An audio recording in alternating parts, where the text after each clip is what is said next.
biasanya digunakan dengan alasan bahwa kita mesti membentuk karakter dokter-dokter mudanya. Saya setuju karakter dokter-dokter itu harus dibentuk. Tapi dibentuknya kan bukan hanya dengan kekerasan kan, untuk bisa mencapai atau membentuk ketangguhan dari yang bersangkutan. Tapi kan yang juga harus dibentuk kan rasa empatinya, sayang kepada simpati kepada pasien, cara komunikasi itu juga menurut saya penting. Bukan hanya bahwa ya dia harus nurut, harus kerja 24 jam, harus segala macam ya nanti saya akan ceritakan ke teman-teman. Dan yang namanya praktek perundungan ini kalau saya tanya ke pimpinan gitu, selalu dijawab tidak ada. Ya. Saya nggak tahu apakah ini denial ya. Tapi kalau saya tanya ke bawah, selalu ada. Jadi kalau kita tanya ke senior, pimpinan, Pak, tidak ada. Kita sudah nulis surat. Tapi kalau ditanya di bawah, ya ampun Pak. Gitu. Kalau kita tanya ke orang tua mahasiswa kedokteran, ya ampun Pak. Gitu. Kenapa anak saya diginiin? Kenapa? Jadi ada memang secara sistematis keengganan untuk mengaku bahwa perundungan ini atau bullying ini masih ada. Padahal kalau kita tanya ke peserta didik, ya hampir semuanya ngomong begitu. Tapi begitu ada seniornya atau pengajarnya, mereka langsung diam. Ya. Ini juga buat saya sebagai bangkit, ini early warning. Kalau sampai di lingkungan tertentu, orang sudah tidak berani ngomong karena takut, itu sudah tidak sehat itu lingkungan. Ya. Kalau di lingkungan tertentu, ada masukan dari luar orang bilang, tidak, kita sudah baik, kita tidak pernah melakukan itu, nah itu tidak sehat mekanisme feedback di lingkungan tersebut. Ya, nah, early warning ini yang membuat kemudian kita Kementerian Kesehatan jadi ingin lebih serius. Kemudian kita panggil beberapa. Nah, saya bisa sebutkan contoh-contoh yang saya sering dengar. Yang nomor satu adalah kelompok di mana peserta didik ini digunakan sebagai asisten, sebagai sekretaris, sebagai pembantu pribadi lah. Suruh nganterin laundry, bayarin laundry, nganterin anak, ya kemudian ngurusin parkir, ambilin itu, ambilin sana gitu ya. Jadi asisten pribadi lah. Bisa kemudian lagi ada acara, oh ini kurang sendok plastik, udah jam 12 malam. Dia mesti cariin sendok plastik 12 malam karena kita ada makan-makan di tempat seniornya gitu. Kalau enggak nanti di WA grupnya mereka ada yang namanya Jarkom gitu. Kita harus lihat tuh Jarkom ada prioritas nomor satu. Tapi itu ya biasanya suruhan-suruhan yang sifatnya pribadi, disuruh gitu. Ya perannya lebih bukan bukan untuk mengajar. Gitu ya. Ya mungkin dipakai ini untuk mengajar karakter. Tapi kalau saya lihat isinya Jarkom itu banyak, ada juga sebagian besar yang suruh ini, suruh cari sendok plastik, nyiapin foto, apa segala macam. Nah itu kalau 1 menit, 2 menit nggak dijawab, kemudian dicaci maki, gitu. Kok gini aja nggak bisa? Kamu mampu apa nggak sih? Nah itu kita lihat. Jadi nomor satu itu kelompok di mana peserta didik itu digunakan sebagai pembantu pribadi lah istilahnya. Yang nomor dua, saya juga melihat bahwa peserta didik yang lebih ngeri ini dipakai untuk apa? Kayak pekerja pribadi. Yang paling sering itu nulis tugas. Ini biasanya dari kakak kelas senior nih. Atau juga nulis jurnal, nulis penelitian. Karena ada juniornya, itu sebenarnya tugas buat kakak kelasnya nyuruh junior kerja. Dia neliti. Kalau misalnya mau melanggar etik penelitian, juniornya juga yang disuruh, gitu ya. Jadi akibatnya kasihan juga juniornya, dia harusnya belajar benar-benar untuk memperdalam spesialisasi yang diinginkan, jadi kemudian suruh ngerjain sebagai apa, asisten pribadi menyelesaikan tugas-tugas dari seniornya yang tidak ada hubungan dengan kespesialisasian dia kadang-kadang, gitu ya. Itu yang saya lihat yang kelompok nomor 2. Kelompok nomor 3 yang saya juga agak terkejut, ini berkaitan dengan uang. Jadi cukup banyak juga junior-junior ini suruh ngumpulin, ada yang jutaan, puluhan juta, ada yang kadang-kadang sampai ratusan juta. Macam-macam nih. Bisa buat nyiapin rumah untuk kumpul-kumpul para senior, kontraknya setahun 50 juta, bagi rata dengan juniornya. Atau Ini kan kalau praktek suka sampai malam, sama rumah sakit dikasih makan malam, tapi makan malamnya nggak enak. Kita maunya makannya makan Jepang. Jadi setiap malam mesti keluarin 5 juta sampai 10 juta untuk seluruhnya mesti makan makanan Jepang. Atau Betul misalnya ya, ya. Dan itu tidak pernah berani disampaikan oleh para juniornya. Nah akibatnya begitu dia jadi senior dia melakukan hal yang sama. Nah ini yang kita melihat, kita ingin putuskan praktek perundungan yang sudah berjalan berpuluh-puluh tahun ini. Karena saya rasa kita harus membangun lingkungan pendidikan yang aman, nyaman, dan kondusif.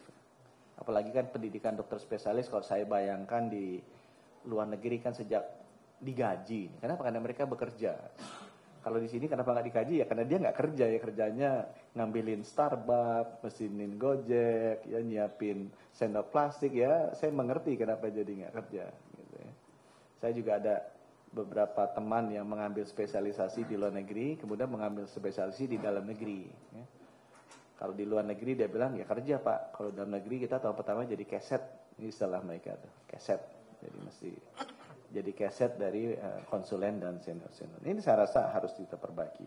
Oleh karena itu, kita memutuskan bahwa untuk semua rumah sakit vertikal di Kemenkes, yang juga merupakan rumah sakit pendidikan besar, disiplin untuk memutus praktek perundungan pada program pendidikan spesialis kedokteran akan kita jalankan. Dan kita akan jalankan dengan tegas dan keras. Ya. Kalau nggak bisa putus. Dengan cara apa? Dengan cara nanti kita akan ada website, ditunjukin sedikit ya. Semua yang merasa terganggu, seperti yang tadi saya sebutkan, atau yang melihat ada sahabatnya diganggu, atau ini orang tuanya merasa anaknya jadi terganggu, boleh masukin. Ya. Ini akan langsung masuk ke Inspektur Jenderal, jadi nggak akan lewat rumah sakit lagi. Ya, itu ada nomornya, nomor handphonenya itu 0812 997. Benar Bu, 7 sekali ya. 997 99777. Kemudian juga ada ininya, websitenya. Websitenya namanya www.perundungan.kemkes.go.id. Ya, nanti bisa masuk teman-teman di sini. Kita ada 2 opsi. Kalau berani ngasih nama sama NIK, ya saya akan bilang bahwa ini hanya masuk ke tempat Inspektur Jenderal Kementerian Kesehatan, ya, nggak masuk ke yang lain. Jadi nggak usah khawatir nanti kakak kelasnya rumah sakit, direktur rumah sakit lihat, tidak. Ini langsung masuk ke Inspektur Jenderal Kementerian Kesehatan. Kita melacaknya lebih cepat. Tapi kalau toh pun dia masih ketakutan, tidak berani, ya nggak apa-apa. Kita kasih fungsi anonymous. Coba kalau anonymous ini ya kita mesti lebih lama prosesnya, karena kita mesti cari kan, ininya benar apa enggak, beberapa apa enggak. Nanti kalau ini masuk, langsung kita kirim tim irjen ke rumah sakit yang bersangkutan, vertikal, dan kita akan audit. Nanti kita hanya ada 3 hukuman. Hukuman pertama sanksi ringan, kita kasih teguran tertulis. Teguran tertulisnya ini bisa ke pengajarnya, kemudian atau seniornya, kan ini perundungan terjadi dari kakak kelas ke adik kelas ya, bisa ke pengajarnya, gurunya, bisa ke seniornya, bisa juga ke direktur utama rumah sakitnya. Kita minimal kita kasih teguran tertulis. Kalau dia berulang atau memang tindakannya sangat kasar gitu ya, itu kita kategorikan sebagai sanksi sedang. Yang akan kita lakukan adalah skors langsung 3 bulan. Jadi kalau untuk senior itu langsung dia hilang tuh satu masa pendidikan. Kalau untuk pengajarnya ya udah dia 3 bulan kita skors. Di rootnya sama kita skors juga 3 bulan. Karena ini kan di bawah saya. Kemudian yang sanksi berat untuk teman-teman kalau ini misalnya pegawai Kemenkes, karena yang ngajar kan bukan hanya pegawai Kemenkes kan, ada pegawai Kemendikbud juga ya. Kalau pegawai Kemenkes kita akan turunkan satu tingkat pangkatnya selama 12 bulan, kemudian kita bebaskan dari jabatan dan status dia sebagai pengajar. Kalau dia bukan sebagai pegawai Kemenkes, ya kita minta ya udah nggak usah ngajar di rumah sakit kami, ngajarnya di rumah sakit lain saja, karena kita ingin menciptakan lingkungan yang bebas perundungan di rumah sakit kami. Sedangkan untuk si kakak kelasnya, seniornya sama. Ya, kita minta mereka jangan belajar di rumah sakit kita. Karena mereka kan sebenarnya peserta didik dari universitas, tapi kita bisa bilang, Anda belajar spesialisnya di rumah sakit vertikal, kalau Anda begini terus ya Anda pergi aja. Anda belajarnya di rumah sakit umum daerah aja, yang bukan rumah sakitnya Kementerian Kesehatan. Ya, tidak boleh yang bersangkutan mengikuti program belajar mengajar di rumah sakit pendidikan milik Kementerian Kesehatan. Kalau sanksinya yang diberikan adalah sanksi berat. Dengan demikian kita berharap bahwa kita bisa memutus puluhan tahun praktek bullying dan perundungan yang dilakukan kepada peserta internship dan peserta PPDS yang selama ini tabu untuk dibicarakan. Ya. Tidak mau didiskusikan. Nah sekarang kita putus. Ya, jadi buat teman-teman, mudah-mudahan teman-teman ya, peserta didik bisa konsentrasi, belajar, lebih kondusif suasananya dan bebas dari perundungan, sehingga lulusnya juga nanti memiliki rasa empati dan kemanusiaan yang sama kuatnya dengan ketangguhan mental. Jadi mungkin dari saya demikian, terima kasih. Wassalamualaikum warahmatullahi wabarakatuh. Baik, selanjutnya. Baik, terima kasih Pak Menteri. Mungkin selanjutnya Bu Irjen ada yang ingin. Baik, terima kasih Bu Nadia. Jadi Bapak Ibu sekalian tadi sudah disampaikan oleh Pak Menkes dua akses pengaduan perundungan ini. Jadi satu melalui website yaitu perundungan.kemkes.go.id dan yang kedua adalah melalui WA yaitu di 0812 997 997 77 ya. Nah, ini sudah Insya Allah ini setelah video conference ini kita sudah bisa mulai, jadi kami sudah bisa menerima pengaduan-pengaduan ini. Nah, kedua, tadi yang disampaikan oleh Pak Menteri, bagaimana fungsi di Inspektorat Jenderal ini adalah kita akan melakukan verifikasi ya. Jadi atas pengaduan ini untuk mendapatkan bukti-bukti sebagai dasar kami di dalam menetapkan sanksi. Nanti sanksi ini tentu kami akan memberikan rekomendasi kepada Pak Dirjen Yankes. Nanti penetapan dan pelaksanaan sanksi ini akan dilaksanakan oleh Pak Dirjen Yankes dengan jajarannya. Nah, hal lain yang juga saya ingin sampaikan, bagi pengadu tadi Pak Menteri sudah menyampaikan bahwa nama atau pengadu kami jamin kerahasiaan, ya, namanya. Kemudian kami juga ingin memastikan bahwa pengadu ini juga akan tetap mendapatkan hak atau menyelesaikan, jadi tidak akan diganggu di kemudian hari ya Pak Menteri ya. Mungkin itu yang satu hal yang ini juga nanti kita ingin juga melakukan, Ijen akan melakukan monitoring terhadap pengadu yang masuk di Kementerian Kesehatan yang memang terbukti terjadi perundungan. Mungkin dari saya demikian, terima kasih. Jadi mungkin saya tambahin sedikit, nanti peserta ini dalam bentuk inpres ya, instruksi menteri yang akan berlaku per hari ini. Inmen, ya, instruksi menteri ya, bukan inpres, inmen, instruksi menteri kesehatan ya akan berlaku hari ini. Kemudian itu tadi kalau yang lapor nanti akan kita dampingi ya. Baik mungkin kalau dia memerlukan dampingan psikolog, kita dampingin psikolog, tapi kita juga ada pendampingan hukumnya. Jadi kalau misalnya gara-gara dia ngelapor diganggu-ganggu, nggak dikasih praktek, nggak dikasih pasien, nah yang mengganggu dia akan kita hukum juga. Jadi benar-benar dilindungi lah yang bersangkutan sampai dia lulus. Nggak boleh diganggu secara ofensif kalau dia melaporkan. Dah, aku berhenti sampai situ. Baik, terima kasih Pak Menteri, Bu Irjen. Selanjutnya mungkin teman-teman kita buka sesi pertanyaan, kita mulai dulu dari 3, jangan terlalu panjang, singkat langsung kepada pertanyaannya dan sebutkan nama. Silakan. Ya, baru Linda. Ya, mic-nya ada di depan, tolong dibantu mungkin. Linda ada mic depan ya, oke. Ya, ya, ya. Terima kasih, selamat siang. Saya Kera dari CNN, izin bertanya. Berarti kan tadi kan RS vertikal Kemenkes, bagaimana kemudian dengan PPDS yang di swasta ataupun tadi itu apakah juga diakomodasi untuk melapor di sini atau nanti ada mekanisme lain begitu Pak? Nah yang kedua ini kan sebenarnya pelaporan juga sempat ada di kolegium kalau tidak salah ya Pak. Nah ini apakah sudah ada koordinasi sehingga nanti tidak redundan bahwa PPDS dan segala dokter tuh melapornya nanti ke Kemenkes begitu. Untuk Bu Irjen mungkin nanti kategorinya seperti apa ya Bu, sanksi ringan, sedang, berat itu apakah boleh disampaikan begitu? Terima kasih. Takut lupa, jadi aku jawab dulu. Yang pertama PPD swasta, ya. Memang sekarang karena rumah sakit swasta kan nggak di bawah saya, walaupun secara tidak langsung masih bisa kita atur, ya, lewat akreditisasi. Kita mulai dulu aja. Toh sebagian besar dari pendidikan dokter spesialis ada di rumah sakit pemerintah juga. Kan cuma hanya ada 21 rumah sakit yang bisa melakukan pendidikan dokter spesialis. Itu sebagian besar ada di rumah sakit saya, itu rumah sakit pemerintah.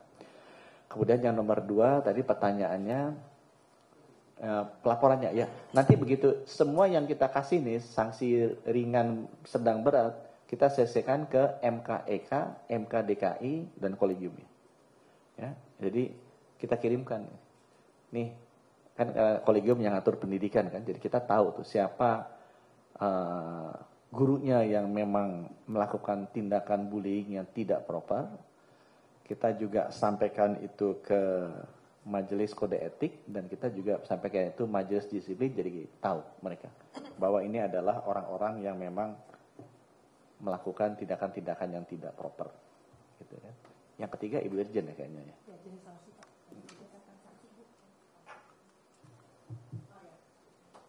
Tadi sudah disampaikan Pak Menteri, jadi sanksinya ada 3 ya, sanksi ringan, sedang, dan berat. Kalau ringan itu berupa teguran, bisa teguran lisan dan tertulis. Tapi kami berharap itu sebetulnya tertulis supaya bisa ada rekam jejaknya ya, gitu ya. Nah yang kedua adalah scourging, ya, itu untuk sanksi sedang, scourging selama 3 bulan.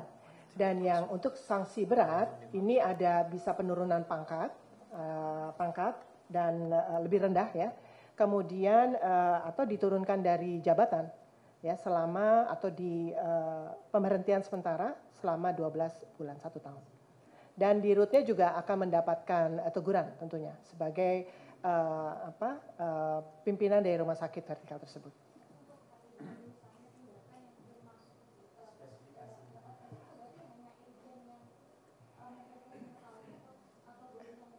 Ya, jadi nanti Inmen ini dilampirkan dengan pedoman ya. Dilampirkan dengan pedoman, itu juga ada jenis-jenis perundungannya. Nah kami tim akan membuat klasifikasi jenis-jenis perundungan ini masuk ke sanksi seperti apa. Mungkin demikian. Terima kasih. Ya, cukup ya Linda, yuk. Selamat siang, saya Linda dari Koran Jawa Pos. Pertanyaan saya ada 3, 2 pertanyaan untuk Pak Menteri. Pertanyaan pertama Bapak terkait dengan kenapa ini hanya diatur untuk dokter Pak, itu termasuk di RUU yang masih draft yang saya terima kemarin juga ini hanya untuk dokter saja, kenapa hanya dokter sampai Inmennya ini juga untuk dokter. Kedua Bapak, saya sudah konfirmasi ke UNER maupun UI gitu kan, katanya mereka juga punya aturan sendiri. Jadi dari dekannya sudah mengeluarkan aturan soal bullying seperti ini. Apakah itu tidak efektif Pak kalau menurut Bapak? Ketiga untuk Bu Irjen,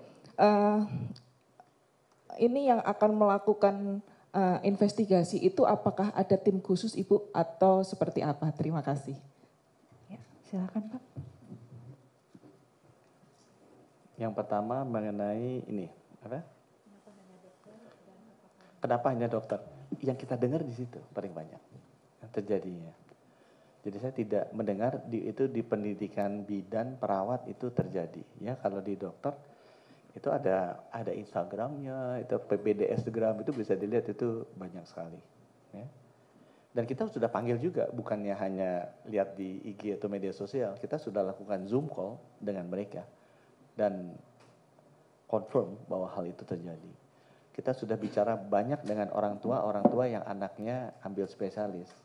Karena mereka mengeluh ke orang tuanya kan. Beberapa anak menteri kan ambil spesialis ya. Jadi kita dengar sekali ininya, masukan dari mereka itu seperti apa. Nah, yang kedua, memang sudah ada beberapa perguruan tinggi mengeluarkan ini ya. Ya kita melengkapi dan kita menegaskan. Mungkin kalau perguruan tinggi, ini rumah sakitnya kan rumah sakit saya kan. Mungkin mereka bisa menghukum dosennya mereka. Tapi kalau saya kan ini rumah sakit saya, dirutnya ada di bawah, report ke saya langsung. Yang pengajarnya, konsulennya report ke saya langsung, gitu ya. Kemudian peserta didiknya juga memakai tempat saya kan. Jadi kalau mereka melakukan tidak sesuai, ya kita yang punya rumah, kalau misalnya tamunya tidak sesuai dengan aturan rumah kita, ya kalau memang begitu ya silakan pindah ke rumah lain. Ya aku rasa itu akan lebih kuat pesannya gitu ya. Dan kalau yang kita sebagai punya rumah melihat, oh ini misalnya si pembantu yang bantu rumah kita nggak beres, ya kita bisa langsung kasih hukuman gitu. Kalau mungkin dari perguruan tinggi kan mereka dari luar ya. Saya bisa jauh lebih tegas dibandingkan itu, dan kenapa saya juga lakukan, karenanya itu, kalau saya tanya sampai sekarang sih banyak sekali ya. Komplain-komplain itu masih banyak. Ditulis aturannya sudah banyak, tapi realitas di lapangannya tetap masih banyak sekali dokter-dokter dan dokter spesialis yang merasa bahwa mereka dibully. Okay. Bu Iljen silakan, apakah ada tim khusus? Tim ya benar.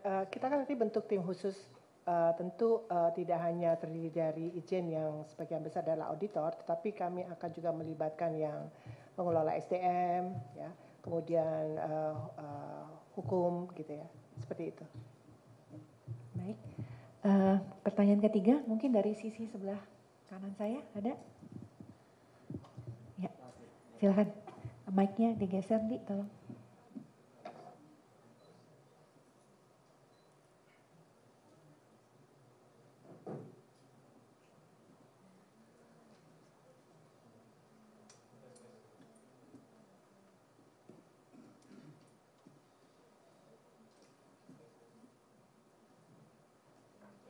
Tes. Selamat siang Bapak dan Ibu. Terima kasih atas kesempatannya. Saya Averus dari Petikom. Adapun yang ingin saya tanyakan mengenai langkah baru Kemenkes ini. Saya sebenarnya kalau menurut Bapak dan Ibu seberapa efektif hal yang akan aksi yang akan dilakukan ini, terlebih praktik bullying ini sudah mengakar sekali sampai puluhan tahun, dan gimana caranya nanti dari Kemenkes sendiri untuk mengatasi misalnya ada institusi-institusi yang mungkin dalam tanda kutip akan menjembunyikan, apalagi ini sudah jadi tradisi yang mengakar sekali. Terus yang ingin saya tanyakan, apakah mungkin juga dari institusi tersebut juga bisa mendapatkan hukuman dari secara lembaganya? Terima kasih. Kalau pengalaman saya ya, saya pernah dulu sekolah SD kan, ini ya kepala sekolahnya masih orang Belanda ya waktu itu ya. Saya lihat gimana caranya orang Indonesia bisa disiplin. Kita lihat kan gimana cara orang Indonesia dengan orang Singapura atau orang Jepang lah, dari sisi masalah disiplin. So orang Indonesia bisa, asal satu, asal tegas aja. Aturannya tegas, hukumannya tegas. Jadi yang saya lakukan adalah tegas aja. Biasanya kalau udah mau dihukum tuh orang Indonesia tuh ibanya banyak sekali. Ya, kalau ini saya merem aja deh. Itu kalau ini aturannya begini dihukum aja. Kalau dia salah kan harusnya teguran tertulis. Nggak usah ragu gitu. Jangan diajak bicara dulu apa, ya udah terbukti langsung tegur. Kalau memang dia berat atau udah 2 kali berulang ya langsung aja diskors. Siapapun dia, mungkin anaknya Bu Irjen gitu kan, ya skors aja. Emang aturannya begitu. Orang Indonesia kalau digitukan ya, diberikan hukuman yang jelas, mereka ikut kok. Lemahnya kita adalah kita hukumannya tidak jelas, cuma tergantung siapa orangnya, latar belakangnya, orang tuanya, research agamanya, itu yang masalah.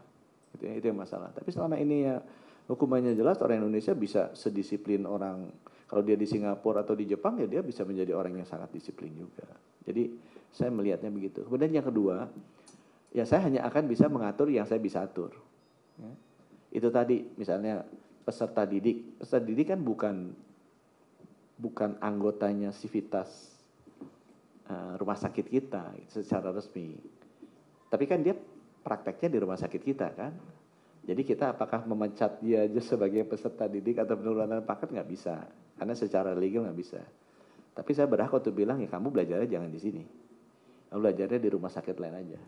Karena kamu belajar di sini kamu merusak suasana belajar mengajar yang baik dan membuat rumah sakit kita jadi toksik juga, kita nggak mau. Udah aja, cari rumah sakit lain di mana dia bisa belajar dengan practices seperti itu, gitu ya. Jadi kita akan konsentrasi ke rumah sakit pendidikan yang memang dalam kelolaan kita.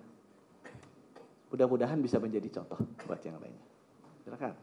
Ya, baik. Masih ada lagi, teman-teman?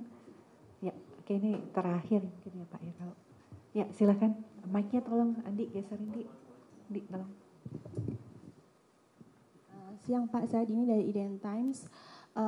Pak Menkes di Undang-Undang Kesehatan sendiri kan untuk tenaga medis ini yang melakukan tindak pidana itu akan melalui majelis dulu. Berarti kalau yang saya tangkap berarti kalau tindak pidana kan misal kriminal atau gimana, apakah itu tetap melalui majelis dulu atau langsung diserahkan ke aparat? Yang berikutnya tentang jaminan rahasia identitas sendiri karena tidak semuanya mau speak up sendiri. Dan kalau misalkan laporan itu masuk ke Irjen, apakah itu ada jaminan bahwa itu tidak bocor? Karena ini kan mengenai tentang takutnya kalau bocor dia juga kena kasihan juga gitu Pak. Terima kasih Pak.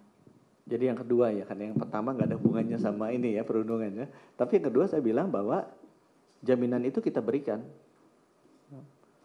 Bukan hanya jaminan bahwa tidak akan bocor. Jaminan kalau bocor pun, kalau dia sampai ketahuan gitu, dia nggak boleh diganggu. Ya, kalau diganggu, nggak boleh, ganggunya macam-macam, bukan ganggunya dibully lagi, tapi nggak dikasih pasien gitu. Atau lulusnya dijelek-jelekin, itu yang sering saya dengar kan, nggak dikasih pasien, jadi nggak bisa selesai, lulusnya dijelek-jelekin, itu kan nanti kita pasang sistem kan, dengan yang sistem college base ini, pakai logbooknya kita bisa lihat. Kalau orang kemudian nggak dikasih sama seniornya, kita bisa putar atau kita pindahin aja seniornya gitu supaya kita kasih yang ini. Karena rumah sakitnya kan rumah sakitnya kita. Jadi kita akan atur supaya proses pendidikannya bisa berjalan dengan lebih baik ya, tanpa perundungan dan mereka bisa konsentrasi di sana. Kalau yang jawab yang pertama ya, kita akan masukin itu majelis dulu ya. Agar kalau ada tindakan-tindakan pidana masuk ke sana. Cuma saya pengen majelis ini kan mesti dipercaya. Mesti trusted, integritasnya mesti bagus. Jangan ada persepsi ini hanya membela sesama. Itu sekarang persepsi di publik yang jelek itu. Nah saya lihat, saya pengen tiru yang Dewan Pers. Dewan Pers kan majelisnya tuh isinya kalau nggak salah ada wartawan. Ya. Tapi ada sisinya lawannya wartawan kan. Perusahaan medianya ada. Sama kan, dokter sama rumah sakit kan posisinya nggak selalu sama kan. Jadi ada wartawan, ada perusahaan medianya, ada ahli. Ada independen wakil masyarakat. Jadi saya rasa majelis itu supaya kredibilitasnya terjaga, ya masyarakat percaya bahwa mereka akan memberikan keputusannya adil demi masyarakat, bukan adil demi kelompoknya. Itu nanti akan kita mix. Kita akan mix. Jadi kita isi dengan orang putra putri terbaik Indonesia lah, adalah orang-orang Indonesia yang integritasnya diakui. Gitu ya. Kalau dia masuk, nggak bakal lah orang-orang lain wartawan nggak bakal bully dia gitu kan, karena tahu emang track recordnya orang ini hebat. Dah, gitu ya. Terima kasih ya teman-teman ya. Baik, terima kasih Pak Menteri, Bu Irjen, Bapak sekalian. Mau ada satu lagi Pak katanya. Ya, kok ada dua? Cepat ya. Iya, terima kasih. Aku Dini, Pak dari suara.com. Mau tanya mungkin Pak, terkait dengan bukti untuk korban itu sendiri, apakah perlu melampirkan bukti yang kuat dan terpercaya baru akan ditindak atau hanya bisa dengan bercerita? Terus itu kedua, bagaimana jaminan agar si dokter ini bisa praktik karena ada anggapan nanti karena dia pembocor atau ngasih tahu identitas, jadi akhirnya sulit. Ketiga mungkin ada Pak rumah sakit beberapa yang kedapatan mungkin paling banyak kasusnya gitu, rumah sakit mana gitu Pak, vertikal di bawah Kemenkes, mungkin sedikit bocorannya. Terima kasih.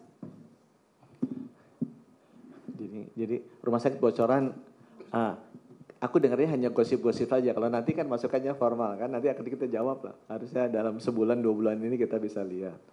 Yang tadi pertanyaannya pertama, mengenai bukti, yaitu nanti tugas Irjen akan mencari bukti. Bukti itu kan bisa barang bukti gitu ya. Banyak kok beredar itu WA group. Mereka kan ada WA grupnya. Banyak banget di WA group. Saya udah baca juga WA grupnya, istilahnya jarkom gitu kalau di RSCM tuh, Jarkom, itu kelihatan kita bisa baca tuh isinya apa. Ya ada isinya sebagian mengenai pekerjaan dan pendidikan, tapi banyak juga yang isinya bukan pekerjaan dan pendidikan tuh banyak. Nah, itu bisa dilihat. Atau bukti itu juga bisa interview 2 orang, ya kan kita bisa. Ini nanti Ibu Irjen pasti bisa mendapatkan ini ya seperti apa. Dah, terakhir. Tadi mana yang terakhir? Mana tadi? Kok ini. Oh itu masuk yang tadi tuh. Jadi kita akan berikan pendamping baik kalau dia butuhkan secara psikologis atau kalau enggak kita berikan pendamping dari sisi hukumnya. Jadi dia ada mentornya senior di Irjen. Kalau sampai dia dibully ya kita tegur yang nahan dia, yang ngunci dia kita pindahin gitu. Ya, silakan. Oke, izin Pak, saya Prisil dari SCTV Indosiar. Tadi soal bullying sudah jelas, tapi saya mau minta statement soal yang lain sedikit aja Pak. Ini soal undang-undang kesehatan terkait BPJS. Ramai banyak yang ketakutan kalau pekerja di BPJS ini tidak lagi wajib didaftarkan oleh para perusahaan.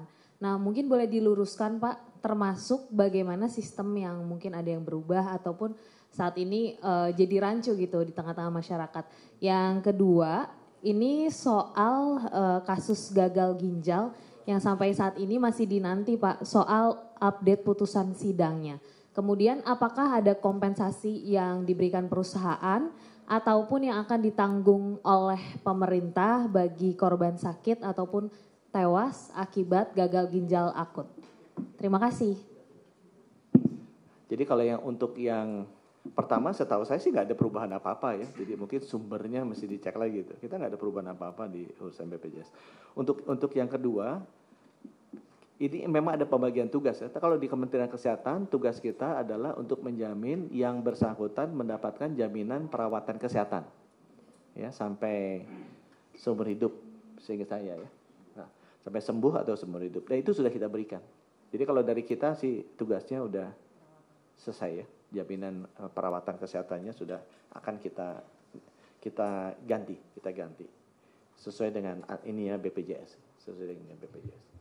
Ya. Dah, gitu ya. Baik, cukup ya.